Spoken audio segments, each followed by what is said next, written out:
Hey, Mike here. I just wanted to let you know that you can listen to Dark Poutine early and ad-free on Amazon Music, included with Prime.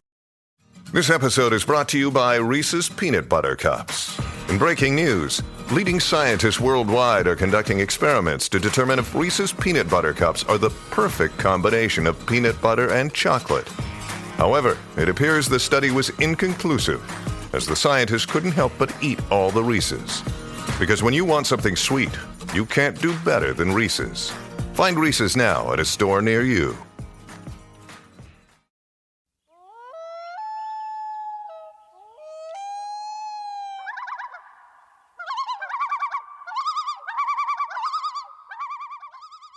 Welcome back to Dark Poutine. I am Mike Brown, and in the Eagle's Nest in Vancouver is Matthew Stockton. Hello, Matthew. How are you today? I am good. Sorry for the delay in getting started today. I had to take my cake out of the oven. You had to take your cake out of the oven. We had some technical difficulties because someone broke your cable that goes from the mic to the computer.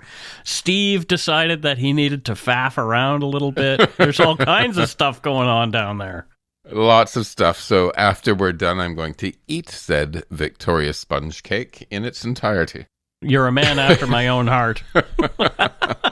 The views, information, and opinions expressed during the Dark Poutine podcast are solely those of the producer and do not necessarily represent those of Curious Cast, its affiliate Global News, nor its parent company, Chorus Entertainment.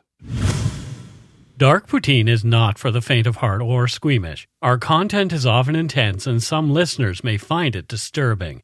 We are not experts on the topics we present, nor are we journalists. We are ordinary Canadian schmucks chatting about crime and the dark side of history. Let's get to it. Put on your toque, grab yourself a double-double and a Nanaimo bar. It's time to scarf down some Dark Poutine. You are responsible for obtaining and maintaining at your own cost all equipment needed to listen to Dark Poutine. Dark Poutine can be addictive. Side effects may include, but not be limited to, pausing and questioning the system, elevated heart rate, pondering humanity, odd looks from colleagues as you laugh out loud at work, family members not into true crime worrying about you. Positive side effects may include some perspectives and opinions that you disagree with, as well as some wokeness and empathy. If you don't think Dark Poutine is for you, consult your doctor immediately.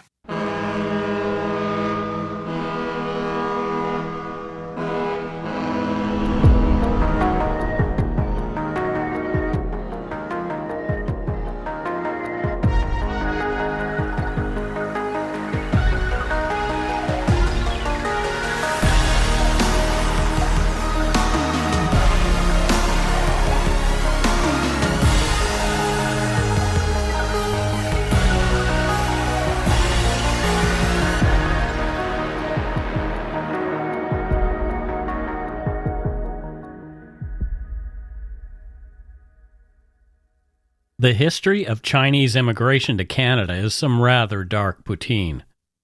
As we explore this history, it's crucial to acknowledge these early immigrants' struggles. The Chinese laborers worked under grueling conditions on the railway, laying the tracks to unite Canada from coast to coast. However, their contributions were met with institutional discrimination, most notably the Chinese Exclusion Act of 1923, which severely restricted Chinese immigration and separated families for decades. This period in history is a poignant reminder of the resilience and perseverance of the Chinese community, whose influence has since permeated every aspect of Canadian culture, from cuisine to politics. Today, as we reflect on the journey of Chinese immigrants into Canada, we celebrate the diversity and strength they have brought to the Canadian mosaic. It challenges us to confront the shadows of our past, acknowledging the pain and injustice that have stained our history. It compels us to work toward a future where everyone, regardless of their heritage, can be recognized, valued, and embraced as an integral part of the Canadian identity. It reminds us of the complexities and struggles of building a diverse and inclusive society. This is Dark Poutine episode 297, Chinese Exclusion from Canada, Part 1, Enter the Dragon.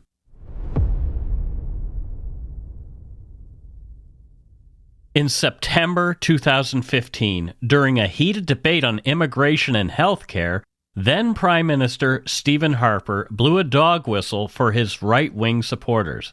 He said, "We do not offer them a better health care plan than the ordinary Canadian can receive. I think that's something that both new and existing and old stock Canadians can agree with," end quote. This type of rhetoric is called a dog whistle because it's meant to be a critical message that a specific target audience will pick up on while being missed or ignored by others, like how dogs hear a frequency that we can't. However, most Canadians have pretty good BS detectors and heard this whistle loud and clear, which sparked a furious debate. From the CBC article, Stephen Harper's Old Stock Canadians, Politics of Division or Simple Slip, ? Quote, "But if that was Harper's intention, a kind of secret wink-wink to those in the Tory fold, then at least, judging by the reaction, he blew a dog whistle of the wrong frequency. The Old Stock Canadians' remark, instead of going unnoticed, immediately unleashed an onslaught of questions over what Old Stock meant, whether it had racist overtones and whether it was part of an overall conservative campaign to engage in identity politics or stoke fears against other groups." End quote.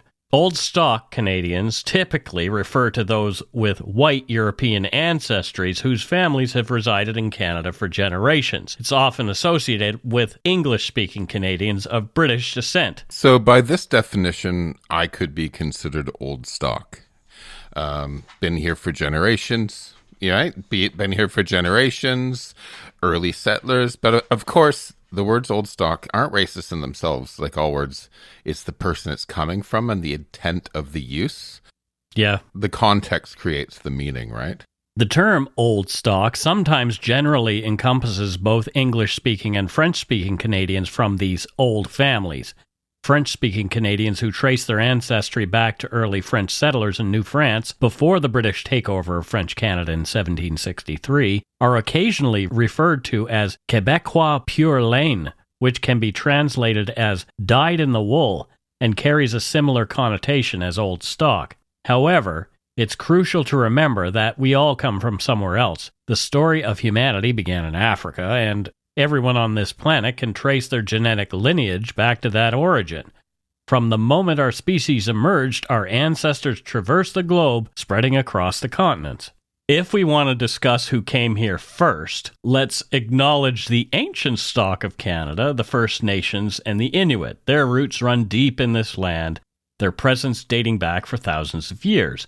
From thecanadaguide.com, quote, "Most archaeologists believe the first peoples of Canada who belonged to what is sometimes called the Amerindian race migrated to western North America from East Asia sometime between 21,000 and 10,000 BC, back when the two continents were connected by a massive land bridge known as the Bering Plain. In the centuries that followed, these peoples were spread all across the lands that now comprise Canada and the United States, forming hundreds of distinct communities across vast landscape." End quote. So the earliest settlers of North America arrived sometime between 12,000 and 23,000 years ago. On the other hand, European settlers are relatively recent to North America. They ventured here during the 10th and 11th centuries. Vikings, led by Leif Erikson, established a settlement in Newfoundland around the year 1000. John Cabot, an Italian sailing under the British flag, explored the eastern coast of present-day Canada in 1497, while Jacques Cartier claimed the land for France in the 16th century. But let's focus on the narrative of Chinese immigration to Canada, as that is the essence of this episode. It's a narrative intertwined with the fabric of Western Canada, where people from China have played an integral role in the community, infrastructure, and culture for generations. They're not all newcomers. They truly are a part of the tapestry of Canadian society. They really are, and I hope this episode helps to educate and give a little bit more of a history to people. Mm-hmm. In fact, if it wasn't for Chinese immigration to Western Canada, there would probably be no British Columbia. It would most likely be part of the United States. The Chinese immigrants literally helped Canada become Canada from coast to coast, and you'll get to that. The earliest Chinese immigration can be traced all the way back to the 1780s to a settlement of 120 Chinese people in Nootka Sound. Back in 1788, around 120 Chinese contract laborers packed their bags and headed to Nootka Sound on Vancouver Island, all the way from Guangzhou and Macau. This recruitment mission was spearheaded by a fur trader named John Mears, who had big plans to set up a trading post and promote the trading of sea otter pelts between Nootka and Canton in China. These sailors and artisans from Canton and Macau had a crucial role to play in building the infrastructure of Nootka Sound, including a dockyard and a fort. Regarding this journey and the future prospects of Chinese settlement in colonial North America, Mears wrote in his book Voyages Made in the Years 1788 and 1799 from China to the northwest coast of America. Quote, "The Chinese were, on this occasion, shipped as an experiment. They have generally been esteemed as hardy and industrious, as well as the indigenous race of people. They live on fish and rice, and requiring low wages, it was actually not a matter also of economical consideration to employing them. And during the whole of the voyage there was every reason to be satisfied with their services. If trading posts should be established on the American coast, a colony of these men would be a very valuable acquisition." End quote. While there was a certain level of respect for this people, there is also a transactional aspect. The Chinese were considered industrious, but also a source of cheap labor. The view of them primarily as a source of cheap labor, to be rejected when they weren't needed, would persist for decades. The settlement of Chinese immigrants at Nootka Sound in the late 18th century holds a unique place in Canadian history. The Nootka Sound settlement serves as a reminder of the early contributions and presence of Chinese immigrants in Canada, highlighting their diverse origins and roles in shaping the country's history. Their experiences at Nootka Sound set the stage for future waves of Chinese immigrants who would significantly impact various aspects of Canadian society in the years to come. The first more significant wave of Chinese immigration started when we realized that there was gold in them thar hills. The Fraser Canyon Gold Rush started as a trickle in the early 1850s and then turned into a tidal wave of people from around the world arriving to hit the jackpot. Many of these people were of Chinese descent, some coming to Canada from California and others directly from China. Barkerville, located in the Cariboo region of BC, is often said to be Canada's first settled Chinese community, where at one point more than half the town's population was of Chinese descent. The Chinese immigrants proved to be very good miners. The proficiency and methods of Chinese miners surpassed those of the others. They utilized advanced hydraulic mining techniques, including rockers, and a special process where blankets filtered alluvial sand before being incinerated, causing the gold to fuse into nuggets within the flames. Even after the rush had moved to the Cariboo and other locations in British Columbia or the United States, Chinese miners remained in the Fraser Canyon. They persisted in their hydraulic mining endeavors and agriculture, establishing predominant land ownership in both the Fraser and Thompson Canyons well into the future. These Chinese immigrants were pivotal in the development of the region, mining, farming land, building towns, opening shops and other businesses, paying taxes, and populating a sparse land. Everything a place could ever want in its immigrants. By 1860, the people of Chinese descent represented approximately 13% of the population in our province. During this time, Britain decided that the West Coast needed to be theirs. In 1858, British Columbia became a British Crown colony and was indeed then named British Columbia. Up until then, the western shores of what is now Canada didn't hold a lot of interest to Britain. It was so far away from London, and they had a global empire to worry about, not some backwater on the Pacific coast of a frontier land. But now there was gold to be had, and it piqued their interest, to say the least. With this new interest in British Columbia, the British wanted to make the population, well, more British. It wasn't just a whim, it was a strategic move in the name of the empire. During this period, Americans were eyeing up the land to claim it for themselves as another state. They had set up forts in what is now Washington and violently suppressed the indigenous people who refused to surrender their land. And once that was done, they started looking north. From the Canadian Encyclopedia, quote, "In 1859, the so-called Pig War on San Juan Island, near the Vancouver Island capital of Victoria, gave the military commander south of the border the opening he sought. He sent in his forces and reported optimistically to the Commander-in-Chief of the U.S. Army, "The population of British Columbia is largely American and foreigners. Comparatively few persons from the British Isles emigrate to this region. The English cannot colonize successfully so near our people. They are too exacting. This, with the pressing necessities of our commerce on this coast, will induce them to yield, eventually, Vancouver's Island to our government. It is as important to the Pacific states as Cuba to those on the Atlantic." I guess Cuba didn't work out in their favor either, so, oh well. The white people north of the border were split, to become American or to remain British. After a lot of debate and even more shenanigans, eventually the loyalists to the British won out.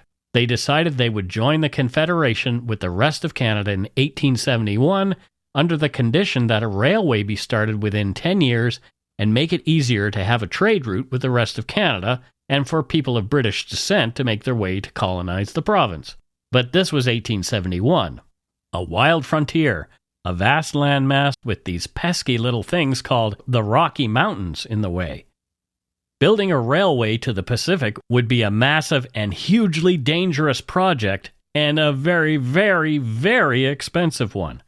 Sir John A. Macdonald, Canada's first Prime Minister, and other investors in the Canadian Pacific Railway had a solution. The Chinese immigrants, who had proven so industrious and inexpensive during the mining boom, could be used to build the railway along with other people of Chinese descent who would be hired from California and China. One of the key opposition groups to this plan was a group called the Working Men's Protective Association, and it was led by a man named Noah Shakespeare, who was born and raised in Staffordshire, England, and emigrated to British Columbia a meager 10 years before he formed the group. Their stated goal was, quote, "the mutual protection of working classes of British Columbia against the great influx of Chinese, to use all legitimate means for the suppression of their immigration, to assist each other in obtaining of employment, and to devise means for the amelioration of the condition of the working classes of the province in general." End quote. Wow, what a tool. So this guy was 10 years in. He was only here for 10 years at this time, right? So a bunch of white folks, all relatively new to the land, wanting to stop Chinese people specifically from joining in on the opportunities that the new province provided. Right. Of course, it was a different time, and people were eking out their lives in quite a wild land. Yeah, but and there was a lot. There's a lot to be said about building of empire as well in intent. But I just kind of laughed when I was looking at writing this, because that they took our jobs refrain that was hilariously immortalized in South Park was an excuse then as it is now for racism. Yeah. But it wasn't just working men's groups, but the provincial government of British Columbia itself who participated in trying to marginalize the Chinese. By 1871, British Columbia was considered to have supposedly achieved representative and responsible government. However, this system failed to include many communities and individuals, particularly women and ethnic minorities, in the political decision-making process. At the time, the province of British Columbia consisted of approximately 25,660 Indigenous people, 8,500 white residents, 1,500 Chinese people, and 500 black residents. Despite their significant presence, Indigenous and Chinese people faced intentional exclusion from participating in provincial elections. Interestingly, unlike the United States, black men were not excluded from voting. In 1872, the Legislative Assembly passed the Qualification and Registration of Voters Act, which solidified the disenfranchisement of Indigenous and Chinese communities. The act specifically targeted these groups. Chinese residents were targeted due to fears that they would dominate the job market by accepting lower wages and taking on challenging and demanding positions that white workers may not be willing to fill. Well, that sounds familiar. By systematically disenfranchising entire ethnic communities, the government sought to assert control over who could engage in the political process and influence the direction of the province. The province was ramping up for Chinese exclusion, but the feds had a different approach. driven, as we will see later in this podcast, not by fairness and equality, but by keeping the railway building on track, pun intended, and on a budget. After much debate, over 10 years between the provinces and the feds, the Prime Minister came down hard with a speech in Parliament in 1882, demanding costs be cut by using Chinese workers. He said, quote, "It is simply a question of alternatives. Either you must have these workers or you can't have the railway." That was the final word from Ottawa as recruitment of Chinese workers went into full force. And we'll take a break right here. If you're looking for a smoking gun, I can absolutely guarantee you will not find it. In October 2001, a series of letters filled with a deadly powder called anthrax were dropped into the U.S. mail system. What started as an unprecedented case turned into an unsettling mystery. Who sent these deadly letters, and why? From Campside Media and Sony Music Entertainment, I'm Josh Dean, and this is Cover Up Season 4, The Anthrax Threat, available now. Hey, it's Kaylee Cuoco for Priceline. Ready to go to your happy place for a happy price? Well, why didn't you say so? Just download the Priceline app right now and save up to 60% on hotels. So whether it's Cousin Kevin's Kazoo Concert in Kansas City, go Kevin, or Becky's Bachelorette Bash in Bermuda, you never have to miss a trip ever again. So download the Priceline app today. Your savings are waiting. Go to your happy place for a happy price. Go to your happy price, Priceline.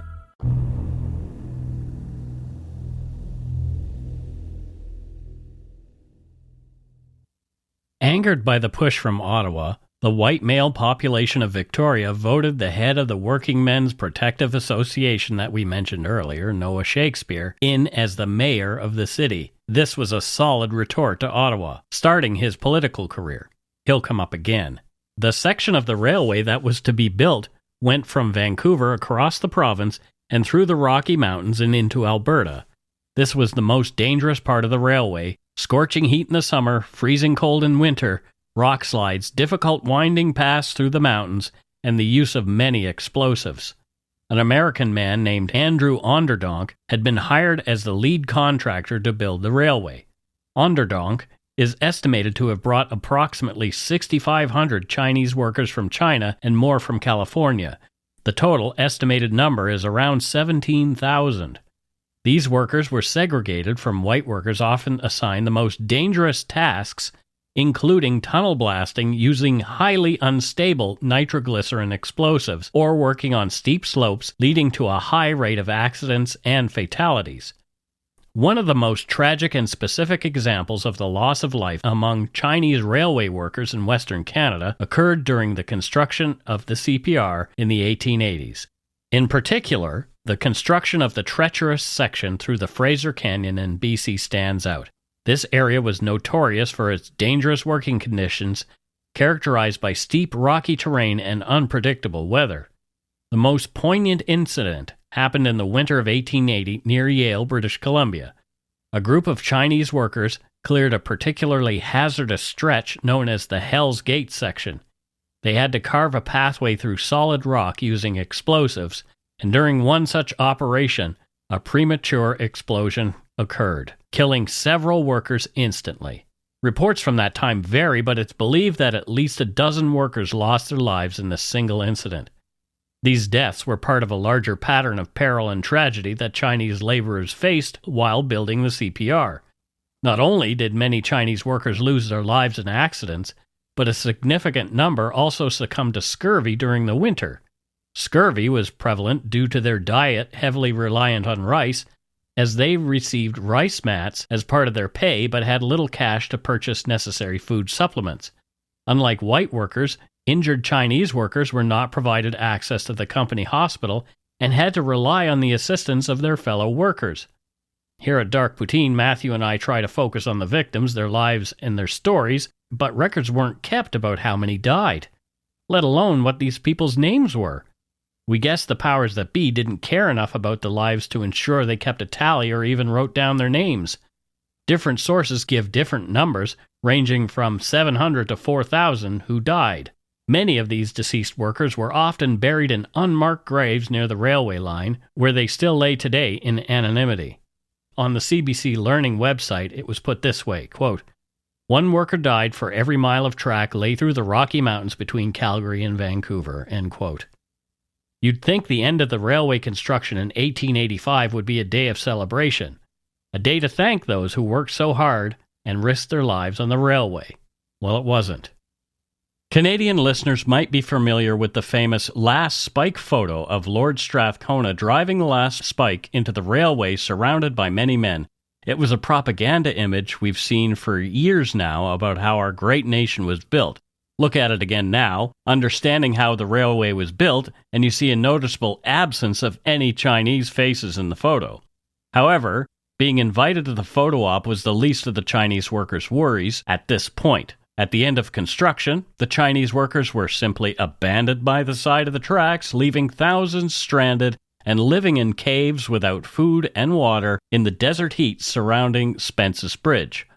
They could not leave the area until charities in Vancouver managed to get them out, and some went back to China or down to California. Some stayed in British Columbia or traveled to other parts of Canada to settle. Yeah, so let's be clear here. The contractor, the railway, the Canadian government thought so little of these people that they just left them at the side of the tracks in the middle of nowhere to starve to death. Yeah, it's terrible. They weren't people, they were equipment, essentially. Yeah. Somehow, this cruel treatment of these people who connected BC to the rest of Canada was not harsh enough for the anti-Chinese Canadians. The year before the final spike was driven, anti-immigration sentiment in British Columbia, specifically toward Chinese immigrants, was alarmingly strong. A royal commission was established to gather evidence supporting restrictions on Chinese immigration, citing the best interests of Canada as the primary motive. Prime Minister Sir John A. Macdonald initially hesitated to implement measures to curb Chinese immigration. However, due to the prevailing sentiment, he viewed the commission as a means to address the issue. The Royal Commission on Chinese Immigration was created on July 4, 1884, following Macdonald's order. The commission consisted of Joseph Adolphe Chapleau, the former Premier of Quebec and a Member of Parliament and the Secretary of State of Canada, and John Hamilton Gray, the former Premier of the Colony of New Brunswick and former Member of Parliament and currently a member of the Supreme Court of British Columbia.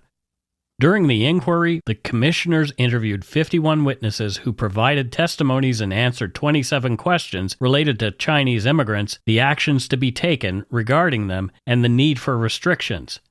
The majority of the witnesses presented negative testimonies against the Chinese immigrants. For example, while 20 witnesses acknowledged the Chinese immigrants' contributions to the province's development, 10 others emphasized their negative impact. The commission primarily interviewed individuals in Victoria, with a few from Nanaimo and New Westminster. Critics argued that this skewed the report, as they believed it was in the countryside where the Chinese men were perceived to be taking jobs rather than in the cities. The commission also discovered that there were 157 Chinese women in British Columbia compared to 10,335 Chinese men. Additionally, the commission examined the immigration policies of other countries, including the American Chinese Exclusion Act, the New Zealand immigration policy, and Australian policy, all of which had their own taxes on Chinese immigrants.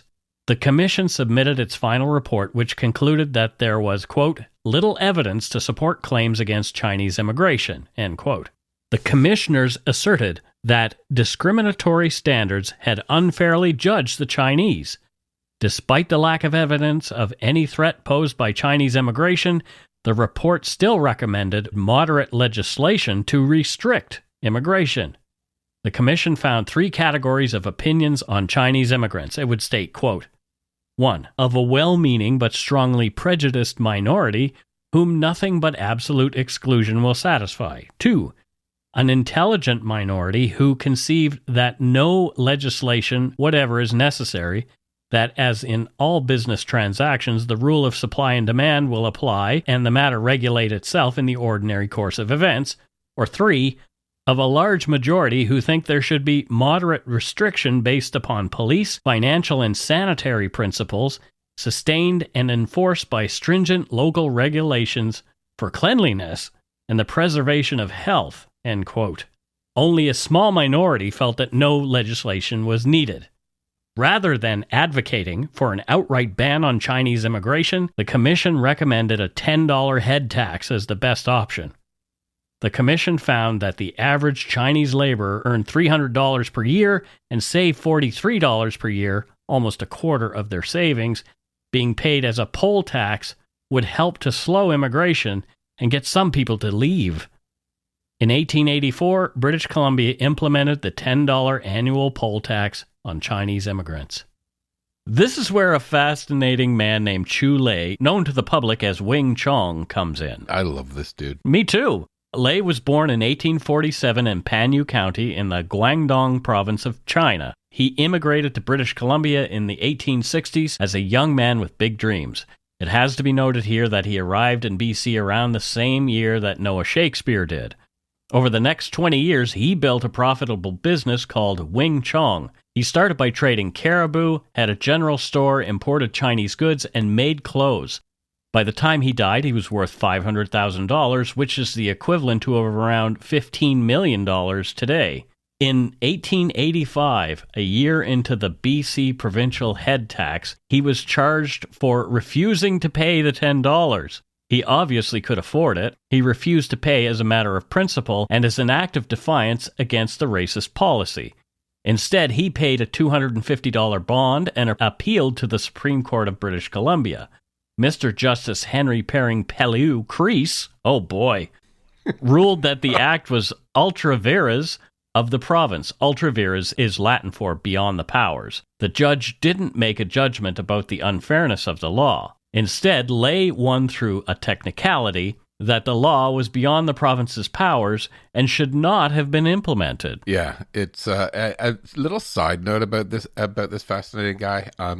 Through the rest of his life, he remained an activist while managing his business. Mm-hmm. He funded the first Chinese language school in Canada. He was one of the first few parents to put their children into the Victoria public school system, protesting attempts of the province to force children of Chinese heritage into segregated schools. Yes, they tried to do that as well, segregation. He was also active in the Chinese Empire Reform Association.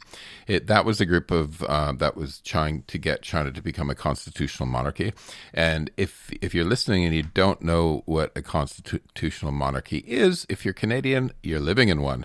Right. So at the time of his death in 1906, his oldest son was studying at Cambridge University in the UK. After the ultra vires ruling, the province entered an appeal with the Judicial Committee of the Privy Council, but did not proceed with it. They didn't proceed with it for a reason. The British Columbia establishment was unhappy with a $10 annual head tax, but not because they didn't want it. They thought it was too lenient. On March 6, 1885, a public meeting took place in Victoria, intended by the mayor and local members of parliament to push for stronger actions against Chinese immigration. A local MP, referred to as Mr. Duck, presented a resolution at the public meeting calling for the exclusion of Chinese immigrants entirely.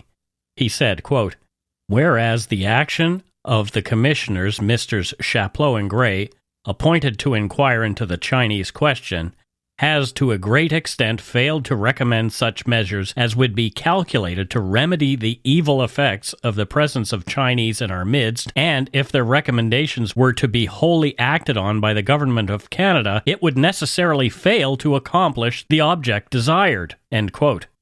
This resolution gained significant support from the attendees.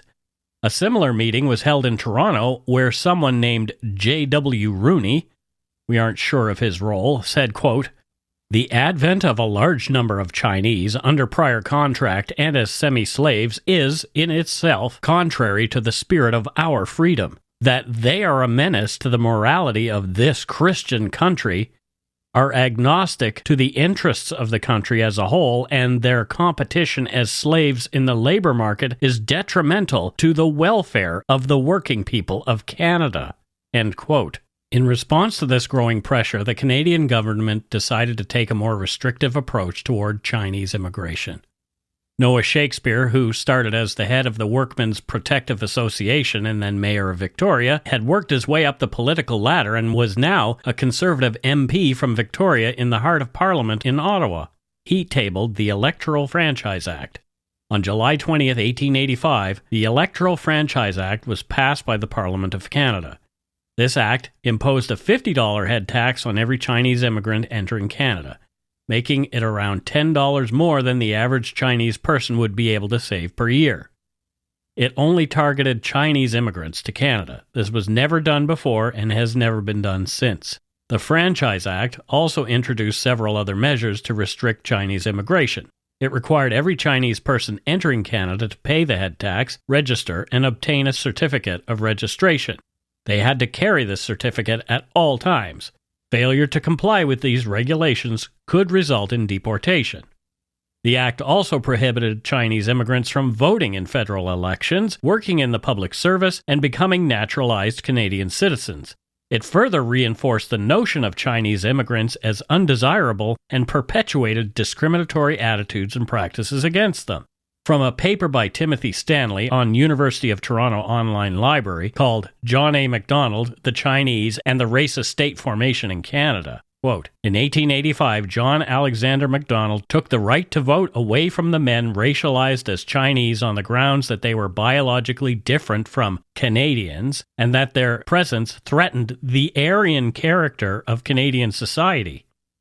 The paper continues explaining that through the 1885 Electoral Franchise Act, Macdonald aimed to strengthen colonial control over Western territories by shaping the federal government to center around private property owners.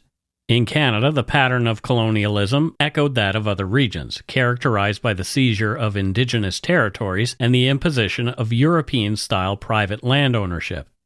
This move entrenched land ownership as a criterion for political participation, a stance reflected in Macdonald's initial support of both women's suffrage and the enfranchisement of Indigenous landowners. To Macdonald, owning land was tantamount to demonstrating one's integration into the colonial societal framework. However, the ascent of Chinese land ownership in British Columbia presented a challenge to European control. In response, discriminatory practices were codified, leveraging alleged innate racial differences to justify exclusion. The 1885 legislation was a critical juncture in the formalization of systemic racism in Canada. The intense objection to this biological determinism, including from Macdonald's own political allies, underscores the magnitude of this ideological shift, one that would deeply affect racialized and marginalized communities in Canada for generations. The tax was initially set at $50, but was later raised to $100 and then to $500 in 1903. As Canada's economy expanded and created more opportunities for many people, the $500 entrance fee introduced to limit Chinese immigration proved to be an ineffective measure. The widespread anti-Chinese sentiment and entrenched racism in society went unsatisfied. There was a national uproar demanding a complete halt to Chinese immigration. This outcry began in British Columbia, but quickly spread, fueled by prejudice. People unfairly accused Chinese immigrants of taking jobs, posing a danger to society, lacking moral values, spreading illness, and undermining the British Empire's influence. By 1923, a much harsher Act of Parliament would descend like a heavy, suffocating fog, one that would obliterate any semblance of fairness, any shred of compassion, one that would rip apart families' dreams and hopes that would replace them with a regime of exclusion and segregation. July 1st, 1923, would become known as Humiliation Day to Chinese Canadians. In next week's episode, we will cover this day and its negative consequences.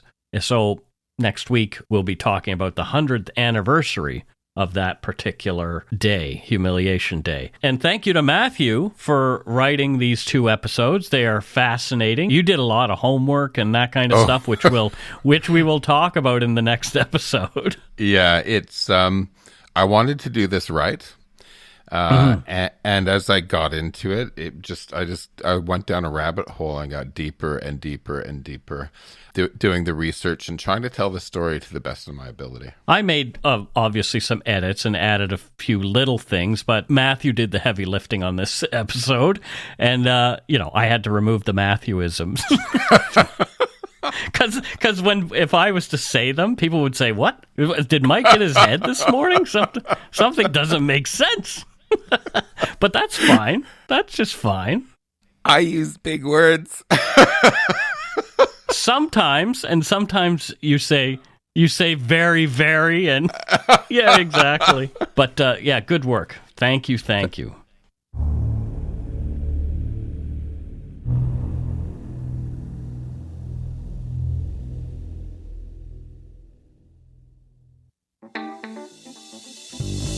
That's right. It's time for voicemails. You can leave us a message at 1-877-327-5786 or 1-877-DARK-PTN. We'd love to hear from you. Let's see who called us this week. Take a listen to our first voicemail. Hi, my name is Alice. I'm a longtime listener, almost since the start.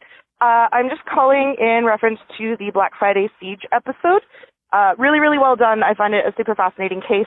But specifically, I wanted to address the discussion that you guys were having about all cops are bastards and why don't we see more positive stuff about the police in the media.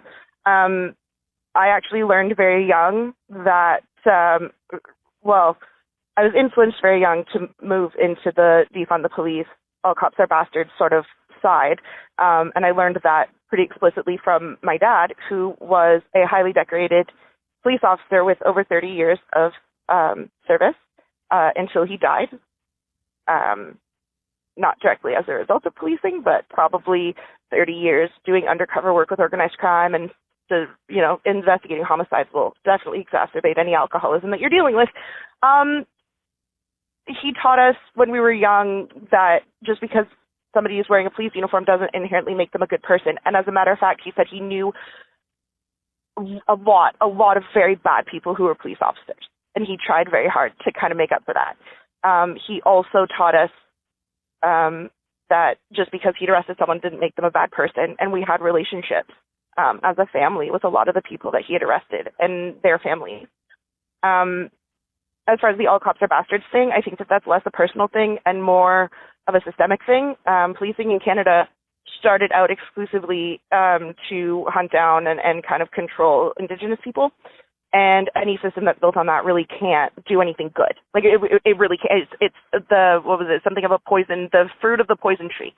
Do we need an investigative service? Absolutely. Do we need security people to help keep marginalized people safe? Absolutely. Does somebody with a gun need to pull me over for going 10 kilometers an hour over the speed limit? Really not. So that's, I think, where that's kind of coming from.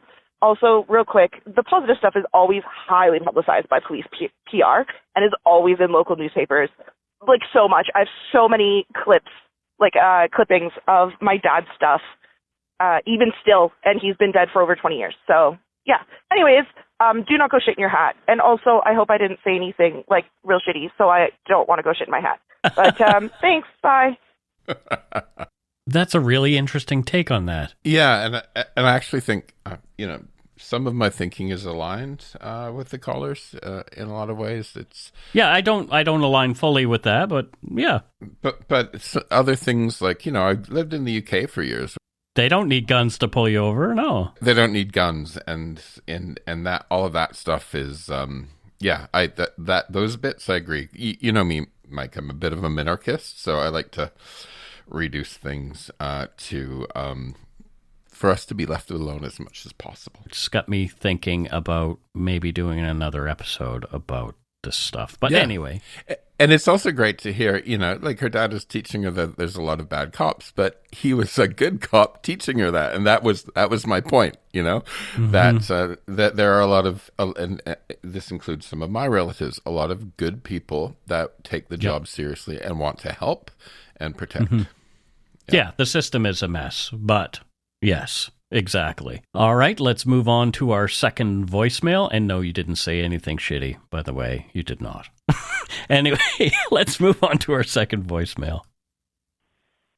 Hi, Mike. Hi, Matthew. My name is Lindsay Hart, and I just listened to the Black Friday Siege episode, so that's why I'm calling. Mike, I met you at the Rio Theater a few years ago when you came to see An Evening with Bret Hart, who is my uncle. And if you had a picture taken with him, I was most likely the person who took it. Anyways, long-time listener, you gave us tickets to your show for the next night, and I've been a listener ever since. It was your live taping, and we came, and I've listened to you ever since. I love the show with Matthew. It's even better than it's ever been. Matthew's so funny. Anyways, native Calgarian. I live in Vancouver now. I have never heard this story. I grew up in Calgary. I was born in the 80s. The Hart family has roots in Ramsey, and no one has ever mentioned this. I've never heard it. It was completely fascinating. I can't stop thinking about it. I'm going to call up my mom, my aunt, and make them tell me details on this because it's such a crazy story. And Calgary feels like a small town in a big city.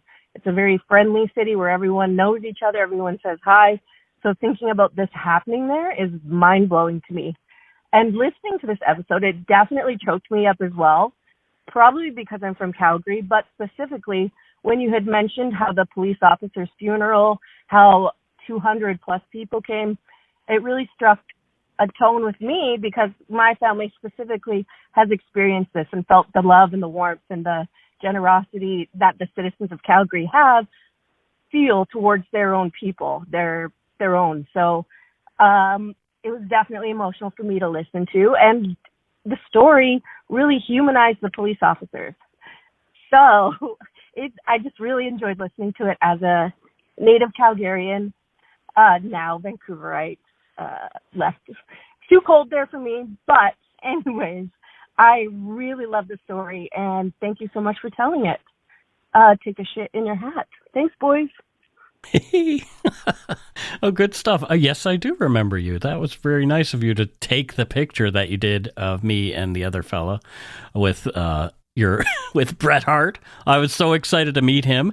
He was on before we were doing setup for our show, and he said, "Oh yeah, you guys can have the cheese plate that." The cheese and fruit plate that's in my dressing room.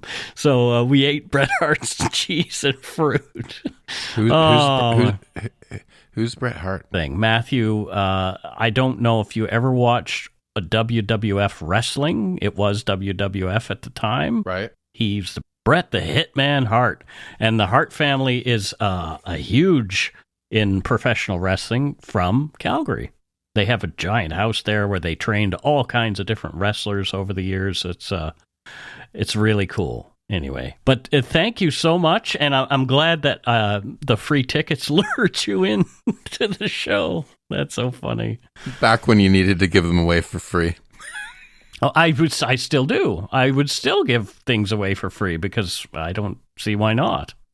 We just want people to enjoy the show. Enjoy the show, exactly. Enjoy the show. All right, let's move on. That's it for this week's voicemails. Again, you can leave us one at 1-877-327-5786 or 1-877-DARK-PTN. We'd love to hear from you, even if it is just to say hi and to tell us to go shit in our hats. If you're stumped for what to chat with us about, a quick story is welcome. Alrighty, it's time for Patreon and Donut Money donors, and we have a couple of patrons this week. Yay! First up, from Davenport, Florida, we have Brenda Wenziger. Brenda Wenziger. What does Brenda do there in Davenport, Florida, Matthew? Davenport sounds like a place that would have a lot of private investigators, so I think she's a PI. A PI? Interesting. Has she done some really interesting stuff while being a PI? I'm just kind of curious. She usually gets spouses trying to prove that their partners are cheating on them.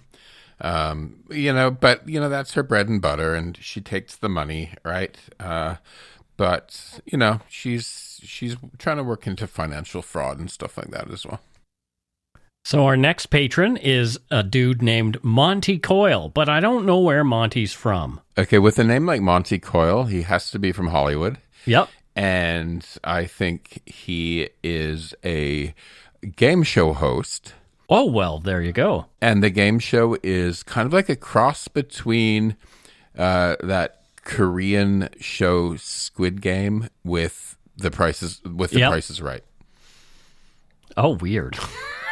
So if you don't get the price correct, you're killed. Can't you picture it? I'd watch that show.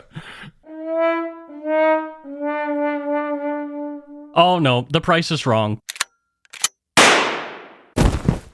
The price is wrong. Or a trapdoor opens. It's always creative ways that you die. You're immolated by a flamethrower or something. What a terrible show. I don't want to go on that show and get the price wrong. If you get the price wrong and it's for a car, then the car mows you down. Oh, God. Help us all. Anyway, well, there you go. Well, thank you, Monty Coyle. We have Donut Money donors, but you'll have to listen for next week to hear your names because we don't have enough patrons for next week. And pulling the curtain back, we're recording 2 episodes in one day. So, yeah, next week you'll hear about your we want to your PayPal. We want to spread it out like a thick jam. Yeah, exactly. Exactly. Thanks to all our patrons and Donut Money donors, past and present, for your generosity. It helps to keep the show going. You can become a patron of Dark Poutine at patreon.com/darkpoutine. For a one-time donation, you can send us donut money via PayPal using our email address, darkpoutinepodcast@gmail.com. If you don't already subscribe to the show, it would mean a lot if you did. You can easily find Dark Poutine on Apple Podcasts, Spotify, or wherever you listen to your favorite shows. If you haven't gotten yours yet, my book, Murder, Madness, and Mayhem, is available to order via a link on the Dark Poutine website. And speaking of darkpoutine.com, please check it out for show notes and other cool stuff. We'd appreciate it if you took the time to give Dark Poutine a like or a follow on Facebook and Instagram. Most importantly, thank you for listening, and tell your friends about us. Word of mouth is a powerful thing. And that is it for this episode of Dark Poutine. So until next time, don't forget to be a good egg and not a bad apple. Bye. Bye.